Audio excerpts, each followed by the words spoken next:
Welcome to a new episode of the Prosperity on Air podcast. Paola De Vescovi here, your host. And today we are going to be a little bit more technical, again, like we did in episode 28 with Marta Ceccato.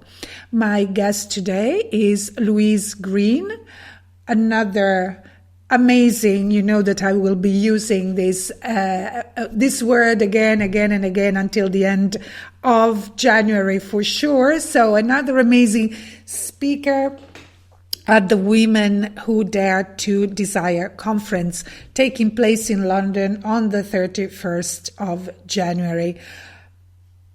This means a couple of weeks from today. So it's getting closer. I'm very excited. I will be one of the speakers at the conference too, so I'm a little bit amazing myself. And I'm really looking forward to it. It will be a very interesting opportunity to begin with to, this kind of events are really inspiring. You hear other people's stories and how they have overcome issues that may be similar to yours. You hear about, ideas, you receive insights, and then, of course, you have the opportunity to network with many people and create new synergies and new relationships. So I am really, really excited. So Louise Green, my guest today, is a holistic business consultant and trainer. She shows well-being practitioners how to unlock the profit potential of their business, and she specializes in online marketing, paid advertising, and share her technical know-how. She loves all things spirituals, and we will hear why. So Louise's mission is to help the well-being world grow and thrive. A very interesting topic, a very important topic. I am certainly an ideal client for Louise, considering, what my business is about.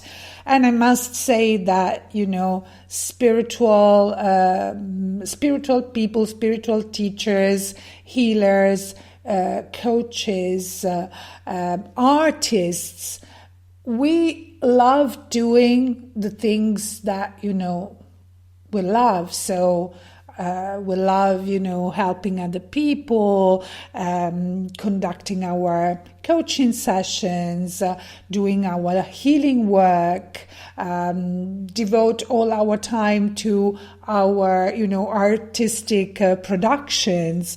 And probably there are other things we don't love so much, such as the more technical part of our business.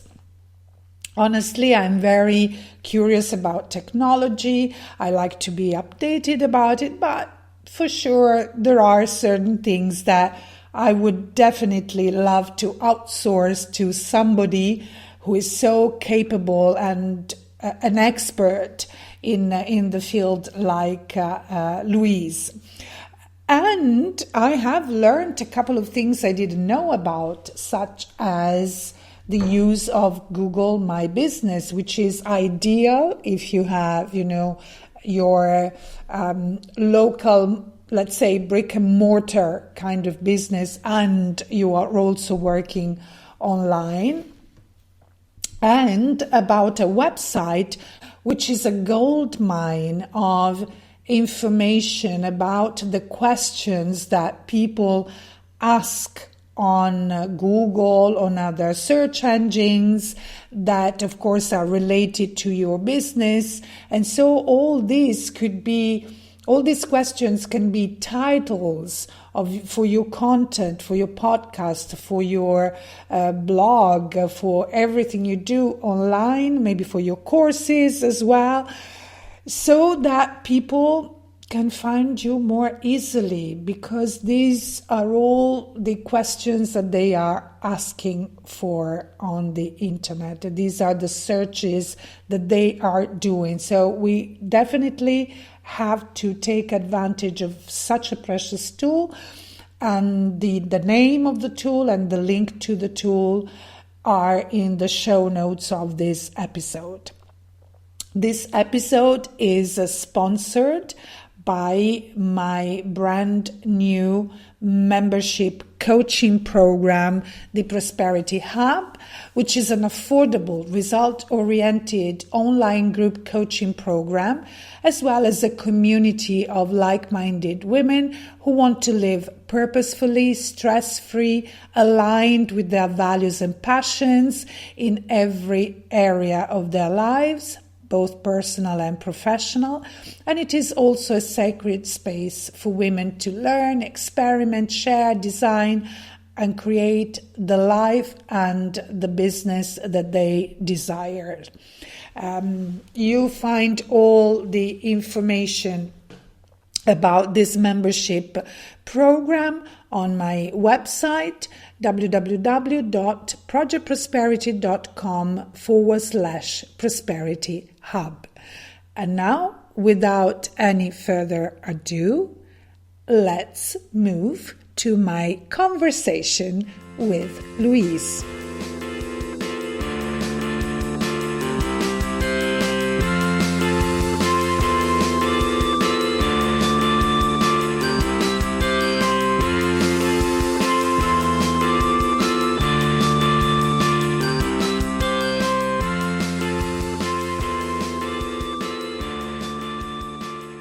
Hi, Louise. Thank you for being with me today.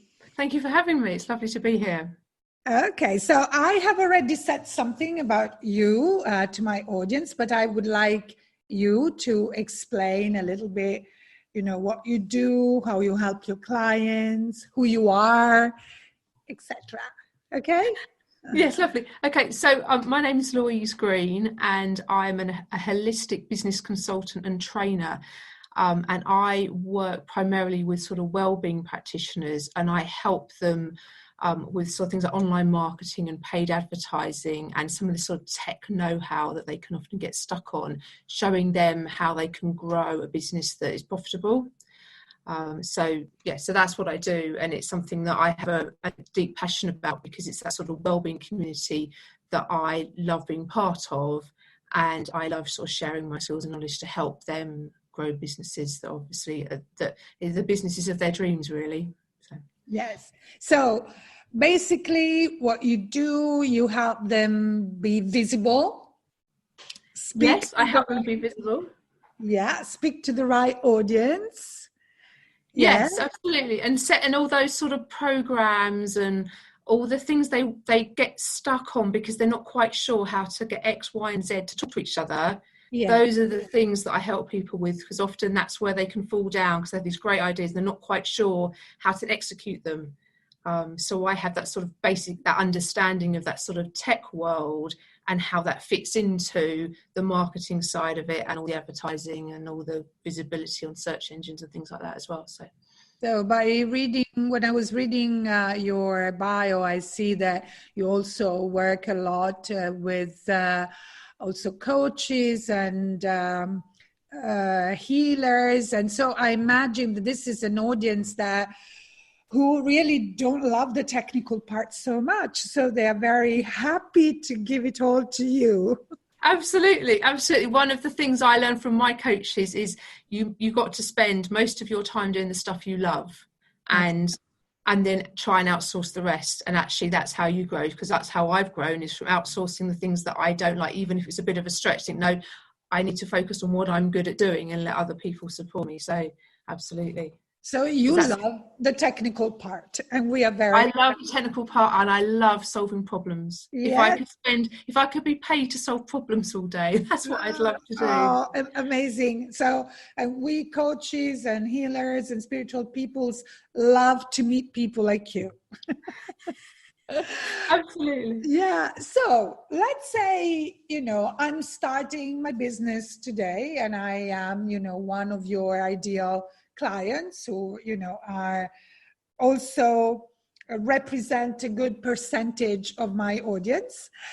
And, today the internet has become a very crowded world compared to what it was just a few years ago. So, how, what would you suggest me to start from to make, my business and myself visible?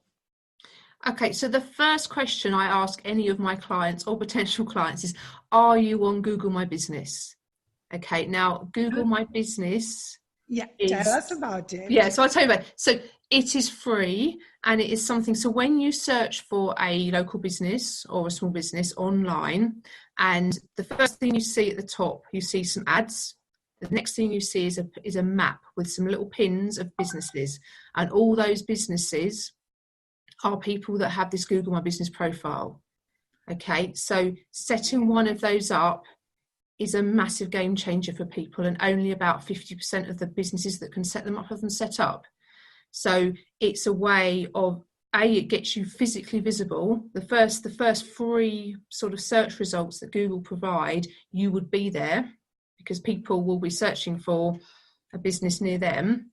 And it's almost like a little website, as in it allows you to put your name and your address and your services and how they can find you and your phone number, and people leave reviews. So it gives you loads of information. It allows you to present a load of information to your clients and pictures and videos, but it also gives you insight, so you can see how many people are viewing your profile. So if you've been really active on marketing your business, you will be able to see, obviously, the traffic that is ending up on Google. You can see that growth because it gives you information about how many people see your profile, how many people might call your business from your profile, visit your website. So it's really powerful, and it's the first thing I always ask people if they've got it, and if they haven't, get it done.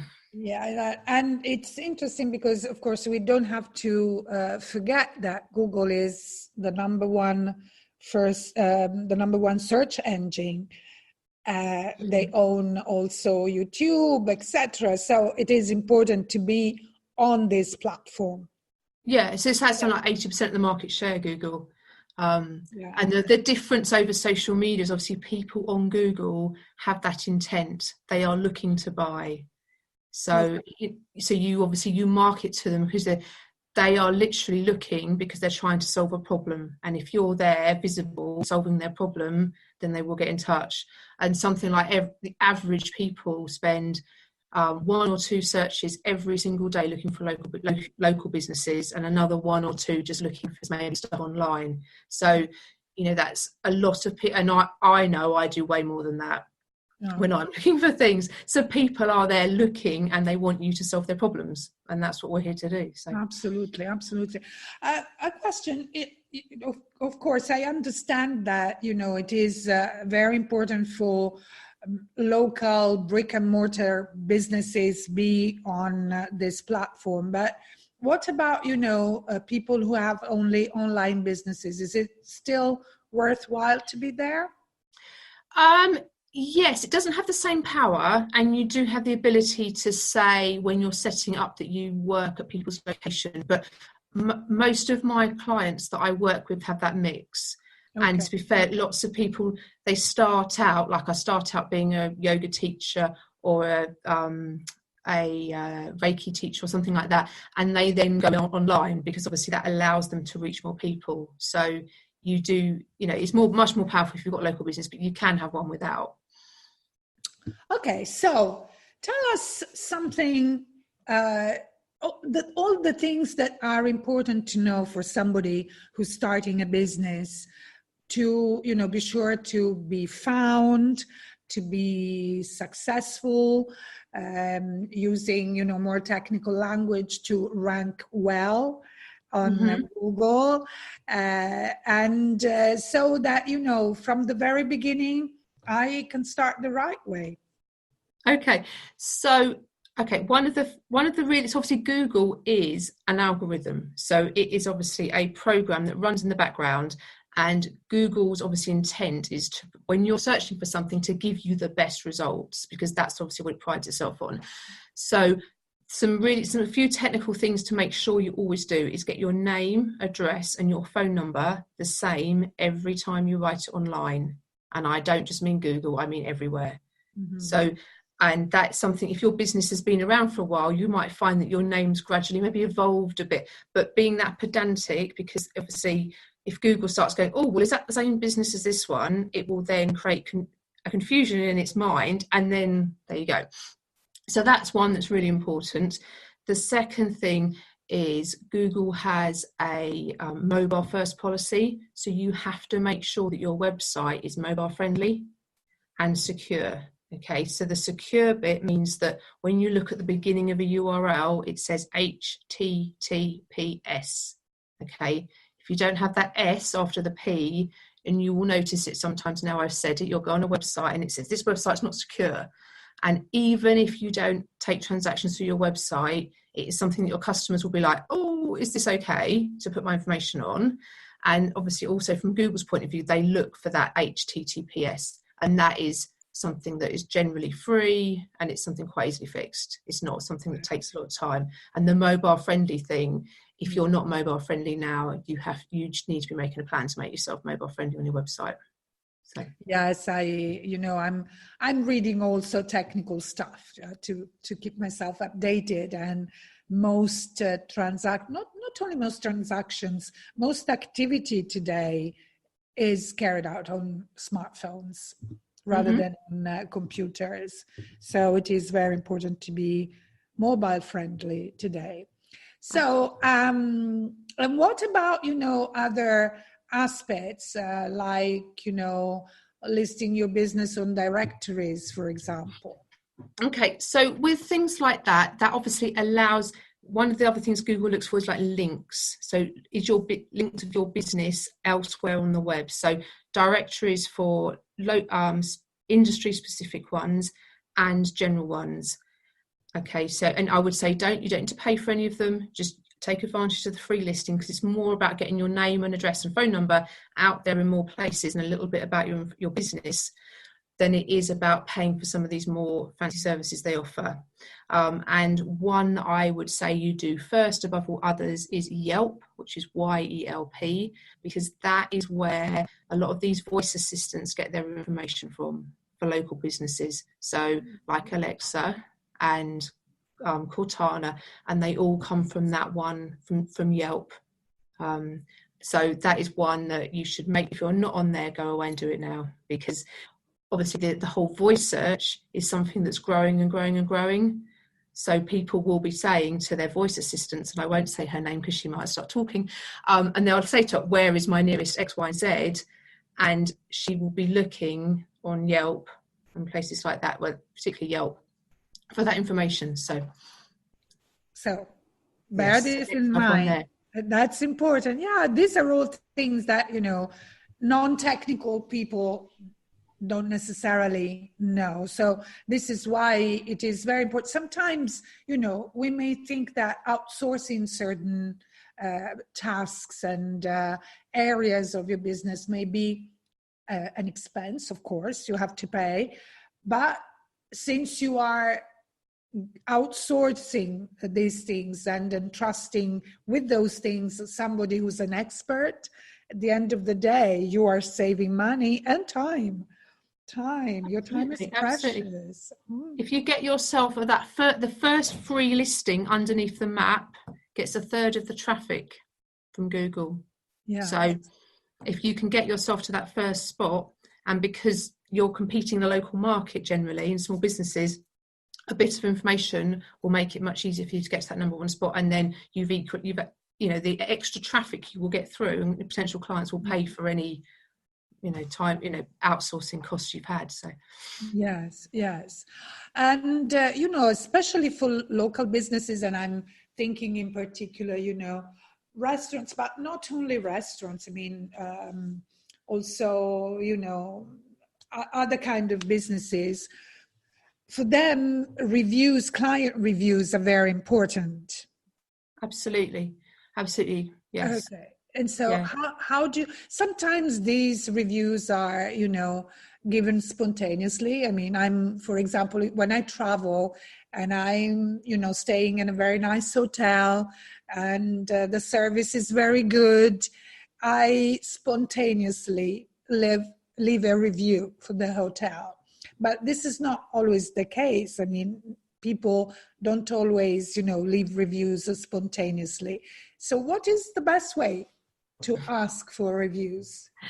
Well, there's several ways so one of the most important places you can get reviews is on Google My Business, because that's one of these factors that Google will look for ranking, and they do give you a bespoke link. So what I suggest to people is when they are contacting their clients or inquiries, they just have or particularly clients, they have a link on the bottom of their email saying, leave me a review. So it's just about asking people, and also see a good time with your service, and you say to them, could you leave me a review? You also kind of want to say to them about what you want them to actually say, because a lot of the time people could write something really nice, but actually what you want them to talk about is that transformation. So what problem they had and how you help them solve it. And obviously something about how you are as a person, but they're the really powerful ones. And it's obviously helped that sort of know, like, trust, and get people to know you and think, oh, great, that someone had that exact same problem as me. That's the person to go to. And how you become this sort of recognized expert in your local area. Yes. So it's asking people, because a lot of the time, people are almost, particularly being British, we're a bit too reserved sometimes, and we don't always want to ask. Yeah. So, but one thing I would say is, if you are say you're a restaurant or you're a dentist or something like that, don't ask them to do it in the surgery or in the restaurant, because Google can tell where you are when you're doing this. If they see lots of reviews come from the same location, it will then throw a red flag of, like, are you doing it in a appropriate way? So get people to do them from the comfort of their own home. So yeah, I do agree, but I can be so happy there that I feel this urge to write a review here and there. Yeah, no, so Yeah, it could be. So I will bear this in mind, that I will refrain myself from doing this. Oh, well, no, because if they're not asking you to do it, you'll be fine, because you can sit and do it, and other people will wait till they've got home or something. Yeah. But it's just, it's like you would if you're trying to grow a Facebook group. You would literally put on your signature, come and join my free Facebook group, come and leave a review. It's just asking. Yeah. So, and for personal brand businesses, and by personal brand businesses, I mean those businesses where the person, the owner, is, the person around which the whole business is built. So do you have any specific tips for this kind of businesses? Well, yeah, the lesson I've been learning recently is actually, we are, if you're a single brand business, you are selling yourself. So it's actually about you being visible. So you need to get your photo. So on your Google My Business, say, your picture needs to be there. Your picture needs to be on your Facebook page as on your icons and things. And it's actually not hiding behind the brand, because we all, people buy from people when you buy people's energy, and it's all that sort of more energy side of it, that it's that gut feel. You meet someone, you think, right, I can do business with them, and actually you have to show yourself there. And doing video is growing and growing and growing, and you need to be visible, speaking and being you, and not hide from it. And it's and once you get used to it, you then become like, what can I talk about next? And it becomes quite addictive, as I found. So yeah. You have chosen a very specific niche for your market, the clients you work with. So you mainly work with coaches, well-being practitioners, and healers, spiritual teachers. So 2 questions. Why have you chosen this specific niche? And the second question is, do you see some common, I don't want to call them mistakes, I would rather, maybe we can call them areas of improvement for this type of professionals and their businesses? Yeah, so the reason behind, in a very brief way, the reason behind my business is I suffered from PTSD about 3 or 4 years ago, and I knew that I wanted to look for holistic treatments to help me. So that's what I did, and I found an amazing counsellor and had the support from my yoga teacher and people, and they sort of showed me holistically how I could recover from the lowest point in my life. And then I had this light bulb moment or inspiration or whatever you want to call it, go, this is what I should do. I've never, ever, ever known what I wanted to do with my life. I knew what I didn't want to do, but I didn't really know quite what I wanted to do. And I was like, oh, okay. Because I suddenly realised to me, it's like this yin and yang. It's like they're brilliant at what they do, and I'm brilliant at what I do. And between us, we can make something that's even more brilliant. And it was that. So that's so it's my way of sort of paying back to this community that literally saved my life. And I thought, this is what I want to do with myself. And I love it because I know the results I get from my clients, and I know how much they help other people from how I've benefited and how I see that their clients benefit from the services and things. So, so that's the reason why I'm so passionate about it. And I think the common things I notice is a lot of the people I've worked with, some of them can have that, say, corporate background. And one of the things that I found hard, and I now find myself having a similar conversation with my clients, is around charging your worth and owning the fact that actually I have spent the whole, what I do now, I might have learned in the last 4 or 5 years, but actually I'm bringing into it my 14 years of corporate world as well. And my whole life, it might only take an hour of my time to do this, but actually it's not just the hour of time, because all the other stuff I've learned along the way and the courses I've done and everything else. And it's the same for a yoga teacher or a EFT coach or whatever it is you do. You've done that training, and it's almost owning that, saying, I am worth this because I know how much transformation I can give to my clients, and likewise them to them. But of course you can't always quantify that feeling you get when you come out of a yoga class, or that feeling you get when you've let go of something you've been hanging on to for years. But actually in some ways that's more powerful, because that lives with you forever, and it's not something that is do you know what I mean? You live with those changes for the rest of your life, so in some ways it's priceless. But so I think that's sort of something that them working through that then allows them to grow, and it also, I think, once I sort of started charging what I was worth, I found the people that I then attracted were the people that I really wanted to help, and actually were the best people for me to help, because they understood the value of what I had to offer. So I think there's sort of two sides to it, really. So. Yeah. A question also that I want to ask you is, we periodically see new trends in marketing.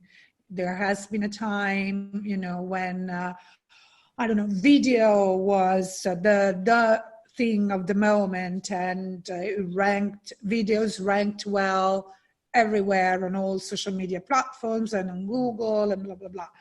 And then, maybe at another time, there's another big thing, okay? Mm-hmm. Are there, things that we have to be aware of in the very near future, things that are changing and that may, tools and channels that we can use to improve our visibility that, are becoming more popular or liked more by Google and other search engines? Absolutely, yes. So the biggest trend that is happening is this voice recognition and voice searching, because if you think about when you search and you type it, you will literally write, I want a yoga class in London or whatever. But actually when you are doing a voice search, you'll add asking questions. So, and the prediction is that next year, half of searches will be voice activated. So that means that you need to be thinking about what are the questions. And I have a really lovely tool that I'm going to tell you about in a minute that I came across recently that's fantastic. But what are the questions people are asking about your service? And then you need to make sure that somewhere, whether it's a video or whether it's a blog or some content on your website, you are answering those questions, because that's what people will be asking for. And that's how you can stay ahead of everybody else in a way, because that's where it's going. There's some predictions that people won't even, people will be searching just using their voice and not even doing it on their phone. So literally just speaking to their voice assistant that's sitting around somewhere. So there is a tool, and it's called Answer the Public. And you put in a word. So you put in, say, whatever you are. So if you're EFT or something, you type it in, and then it literally gives you 40 or 50 questions that people are actually asking on Google about that subject, because it's accessing, it's amazing. It's accessing all the search information that Google stores on what we all type in.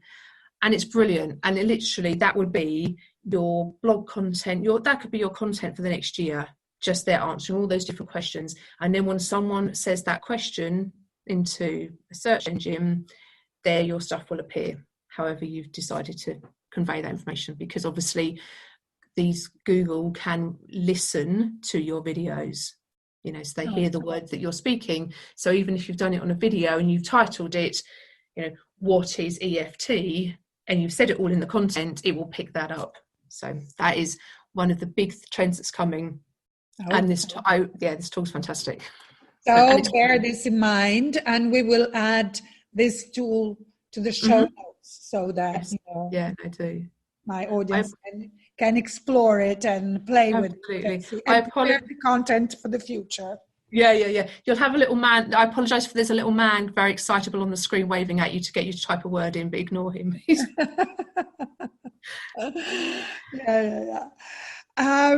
So where can people find you? We will put all the links in the show notes, but I like you to say where they can find you in the meantime. Thank you.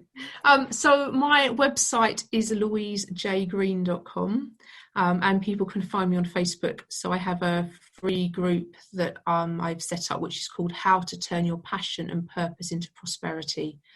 So I did a sort of 31-day marketing challenge in there a couple of months ago, and I go on live every week to talk about things like this, just to give people, because for me, it's rather than giving people too much information, I'd rather them take one thing and action it, and one thing and action it, because that's how we all grow, is by just achieving little things, rather than it becoming this massive thing of, I've got to sort out my SEO or whatever, which is the technical name for it all. But it doesn't need to be that complicated. So no, also because we are so exposed to so many inputs, information overload, and there's some new shiny object and thing that we want to implement. So we start to implement something, then we leave it and we implement something else, instead being focused on one thing and doing this thing well, maybe is even more important.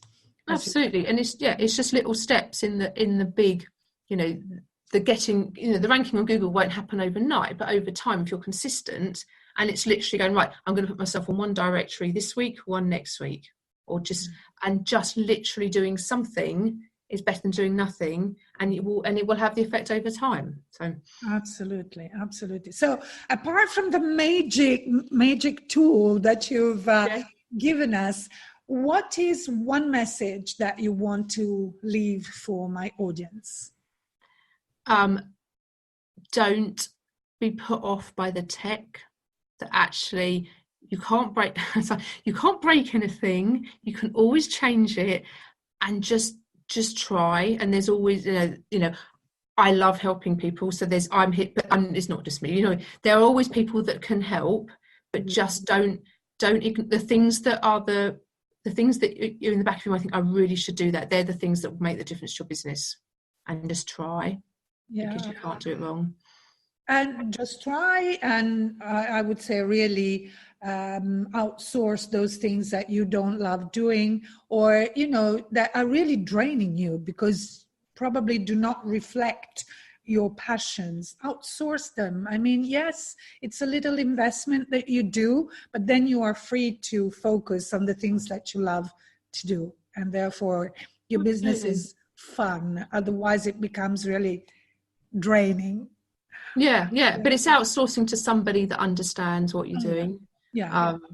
And I've had clients that I've had to sort of undo what other people have done because they just haven't understood the market. So it's just, but then if you think about the energy side of it, if it feels right, it's right, and if it isn't, it isn't. So, which is, No, absolutely. yeah. But we also have to keep the energy going around and flowing smoothly.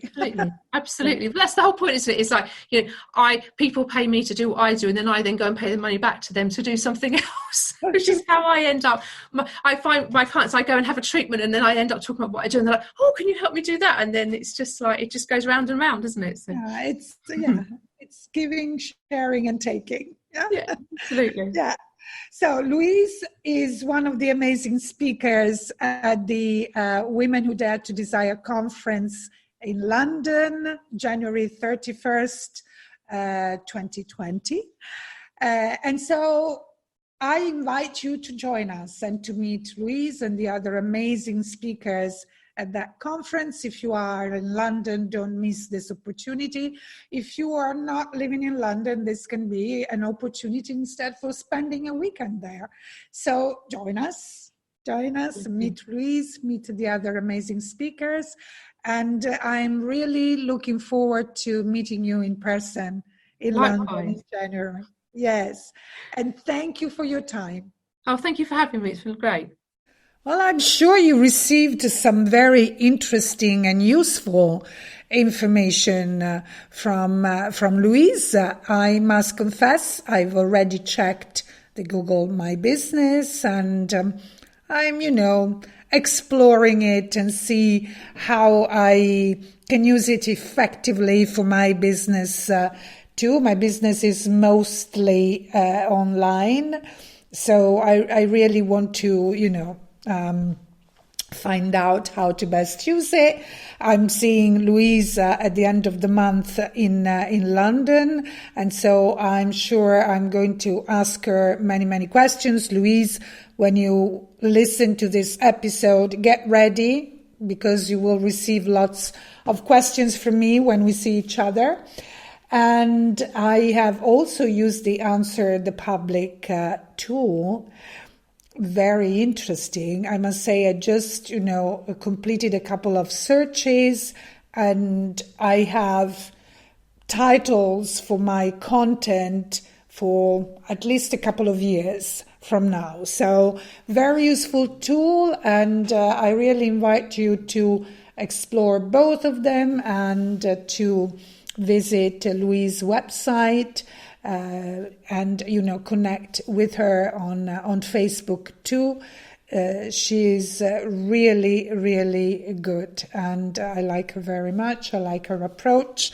So if you're a coach, a healer, a spiritual teacher, an artist, Louise is certainly the go-to person for your marketing and for getting more visible. So you will find all the links to get to know more about Louise in the show notes. You find also the links to the tools that she has mentioned. And you will also find links to reserve your seat at the Women Who Dare to Desire conference. Remember, it takes place at the end of the month, 31st of January. London. If you're there, don't hesitate to get your ticket and spend the day with us. And if you're not in London, maybe, as I always say, it may be an opportunity for you to spend a nice weekend there.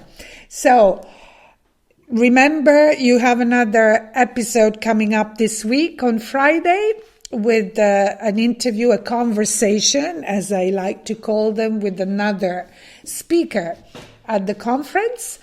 So have a beautiful day, and I will see you in a couple of days. Bye for now.